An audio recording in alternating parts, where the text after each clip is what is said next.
Hello, good morning, all of you. How are you? I hope you will be fine at your home. Today is last topic, that is circular motion, which uh,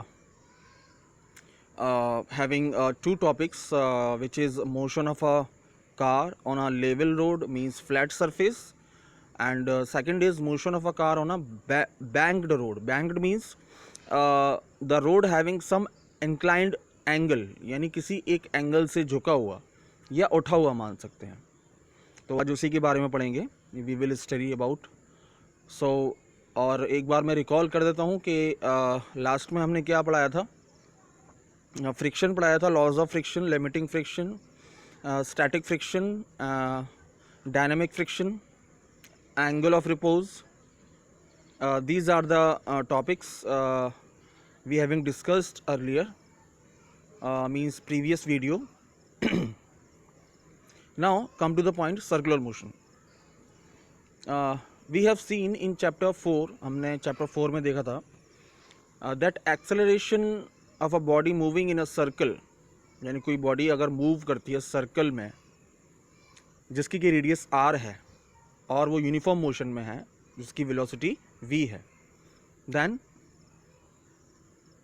v square r directed towards the centre, means उसका acceleration कहाँ लगेगा, towards the centre of the circle, according to the second law. Newton's का second law बोलता है, क्या है Newton's का second law? The rate of change of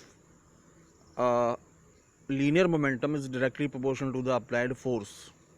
so the force Fc providing the acceleration, यानी जो फोर्स Fc है यानी सेंट्रीपिटल फोर्स है वो प्रोवाइड करा रही है, एक्सेलरेशन प्रोवाइड करा रही है एक बॉडी को जो सर्कल में मूव कर रहा है। तो एक बार एक डायग्राम से हम एक बार समझेंगे कि what is the centripetal force. तो Fc is equals to mv square over r. m is the mass of the body, v is the velocity and r is the radius of the circle. अब होता क्या है कि body tangentially जानी तो चाहिए, जाती तो स्ट्रेट लाइन में है, बट जब वो circular path, uniform circular path में जब मूव कर रही होती है तो उसका एक्सेलरेशन टुवर्ड्स द सेंटर लगता है, जिसका कि मैग्नीट्यूड क्या है, v स्क्वायर ओवर r, जिसकी वजह से उसके अंदर मास भी आ जाता है। तो centripetal force is equals to mv square over r. That is the reason a body move with a centripetal force. The force acted towards the center, जैसे कि आप डायग्राम में देख रहे हैं, ठीक है। वो एक तरफ मूव करना चाहती है लेकिन वो उसको खींच लेता है, फिर मूव करती है, फिर खींच लेता है। तो ऐसे एक सर्कुलर पाथ बन रहा है। जैसे दूसरी डायग्राम में भी आप देख सकते हैं कि O सेंटर से रेडियस r जो सर्कुलर पाथ फॉलो कर रहा है एक बॉडी। नाउ अब यहाँ पर मास क्या है बॉडी का, m of the body, this force directed towards the centre, यानी ये फोर्स कहाँ लगती है, सेंटर पर, सर्कल के सेंटर पर।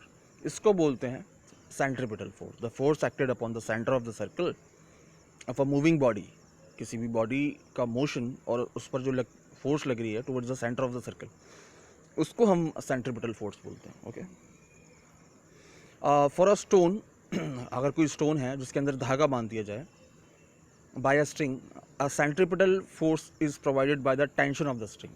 यानी जो टेंशन होगी, मीन्स हमने पढ़ा था टेंशन किसके अपोजिट होगी, मास के, मीन्स वेट के, स्टोन के वेट के। अगर हम उसको ज़ोर से घुमाएंगे तो टेंशन की वजह से वो सेंट्रीपिटल फोर्स गेन करेगी for a motion of a, okay. Now the centripetal force for motion of the planet around the sun, यहाँ पर सेंट्रीपिटल फोर्स कैसे होता है, तो ये ग्रेविटेशनल फोर्स की वजह से होता है। Gravitational force on the planet due to the sun, यानी सन की ग्रेविटेशनल फोर्स की वजह से ये सेंट्रीपिटल फोर्स अचीव कर पाते हैं। For car taking a circular is the force of friction, और जो कार मूव करती है वो फ्रिक्शन की वजह से उसको एक हेल्प मिलती है। Now the circular motion of a car on a flat and banked road given interesting application of the laws of motion. यहाँ पर दो केसेस आ रहे हैं, motion of a car on a level यानी फ्लैट रोड, और motion of the car in a banked, यानी एक एंगल से इंक्लाइंड है. नाउ डिस्कस करते हैं, come to the point. Slide ऊपर कर रहा हूँ. अब ये फ्लैट सरफेस है, कार दिख रही है आपको, है ना. मास नीचे एक्ट कर रहा है, नॉर्मल फोर्स ऊपर, और एक फ्रिक्शनल फोर्स भी लग रहा है. तो three force act on the car. Weight of the car mg, normal reaction n, frictional force f. As there is a no acceleration in the vertical direction, यानी ऊपर की तरफ कोई डायरेक्शन मीन्स मोशन नहीं हो रहा है, तो हम कह सकते हैं कि n is equals to mg या n minus mg is equals to 0, है ना. क्योंकि अपोजिट डायरेक्शन में है तो मान लिया कि n minus mg, then n is equals to mg. ये फर्स्ट इक्वेशन हो गई हमारी, क्योंकि वर्टिकल कंपोनेंट है. Now the centripetal force required for the circular motion, centripetal force कितनी चाहिए सर्कुलर मोशन के लिए, is along the surface of the road. ये कहाँ लगेगी, अलोंग द सरफेस, सरफेस यानी horizontal component, and is provided by the component of the contact surface between the road and the car tyres. और वो कौन provide कराता है, car और रोड कॉन्टैक्ट जिस पर हो रहा है, two bodies are in contact. This is by the definition is the frictional force, जो कि फ्रिक्शनल फोर्स अपने आप में ही बोलती है उसकी definition.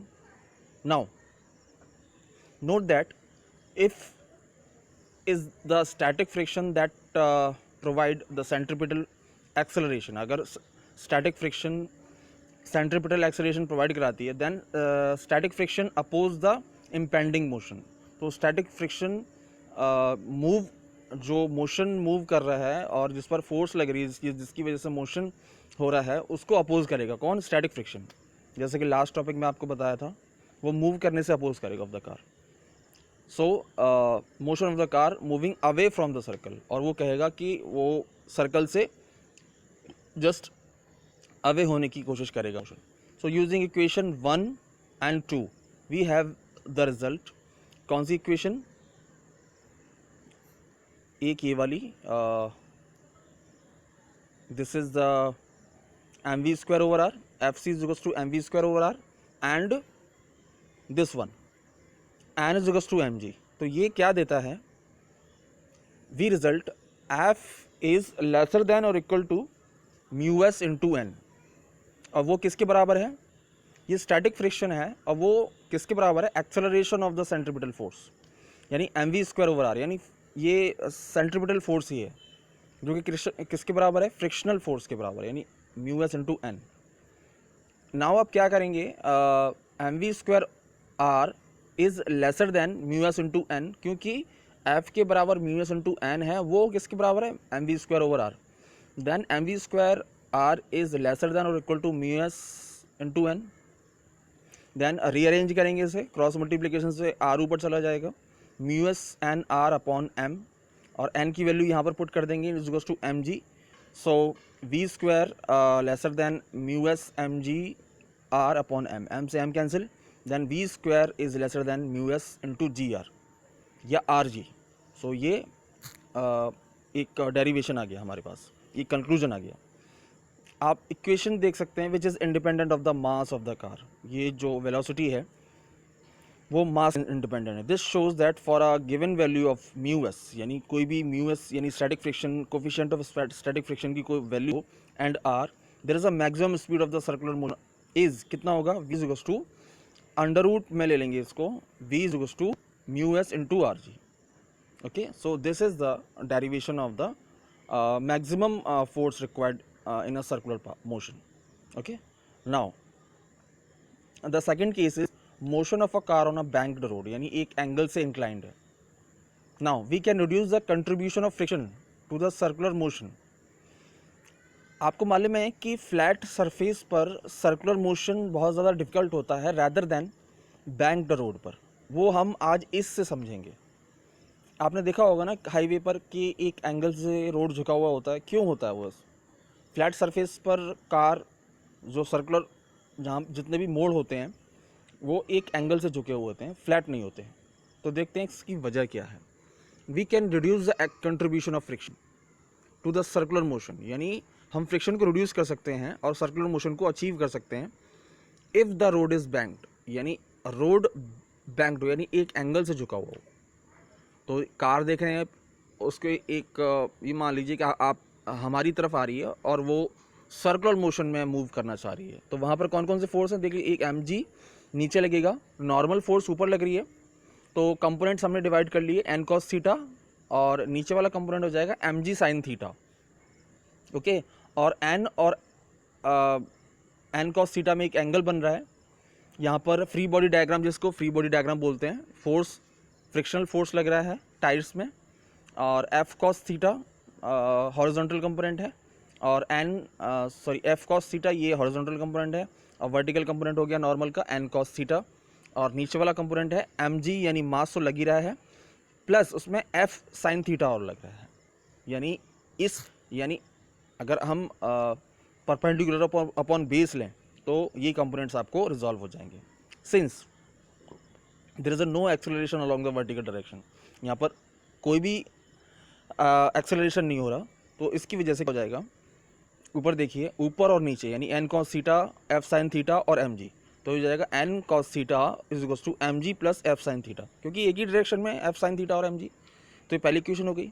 Now the centripetal force is provided by the horizontal component n और f जो हॉरिजॉन्टल कंपोनेंट है, तो ये हो जाएगा n sin थीटा, देखिए नीचे जो हॉरिजॉन्टल कंपोनेंट है n sin theta plus f cos theta, left side में देखिए, is equals to mv square R, और वो क्या अचीव करा रहे हैं, फोर्स, सेंट्रीपिटल फोर्स। तो इक्वेशन हो गई हमारी 2, बट हमें मालूम है कि f इज लेसर देन और equal to mu S into N, thus to obtain the v max, velocity कितनी होनी चाहिए, we put f is equals to mu S N, equation 1 and 2 become कितनी हो जाएगी, तो इक्वेशन 1 हो जाएगी n cos theta is equals to mg plus mu S n sin theta, और इक्वेशन सेकंड हो जाएगी हमारी n sin theta plus mu S n, f की वैल्यू रख देंगे cos theta is equals to mv square over R, ठीक है। Now equation 2 can be written as, हम जो इक्वेशन 2 है हमको ऐसे भी लिख सकते हैं, यहाँ पर n की वैल्यू फाइंड करनी है, तो mg cos theta minus mu S sin theta. अब इसकी वैल्यू हम सब्स्टिट्यूट कर देंगे किसमें, इक्वेशन नंबर 3 में, देन ये आ जाएगा हमारा mg bracket sin theta plus mu S cos theta upon cos theta minus mu S sin theta is equals to mv square max upon r, क्योंकि हमें v मैक्स फाइंड करना था, और v max कितना हो जाएगा, R G into mu S plus tan theta minus 1 minus mu S tan theta की power half. On comparing this equation by 3, अगर हम इक्वेशन से कंपेयर करते हैं, we see that the possible speed of the car on the bank road greater than the flat surface. So यहाँ पर mu S कितना हो जाएगा, 0। इक्वेशन 5 और इक्वेशन 3 को हम अगर कंपेयर करें तो यहाँ पर म्यू एस 0 है, यानी स्टैटिक फ्रिक्शन 0 है, that is why we not यानी वेलोसिटी ऑफ द कार बहुत ज़्यादा होगी, इसका मतलब, ठीक है। तो फ्लैट सरफेस पर rather than banked surface, rather than flat surface, banked surface पर वेलोसिटी ज़्यादा होगी इन सर्कुलर मोशन में, ठीक है। At this speed frictional force is not need, और इस स्पीड में यहाँ पर फ्रिक्शनल फोर्स की कोई ज़रूरत नहीं होती, all to provide necessary centripetal force. और यहाँ पर हम कौन प्रोवाइड कराते हैं, सेंट्रीपिटल फोर्स इस सर्कुलर मोशन को मूव कराती है, okay. So thank you very much, this is for today discussion. Thank you very much.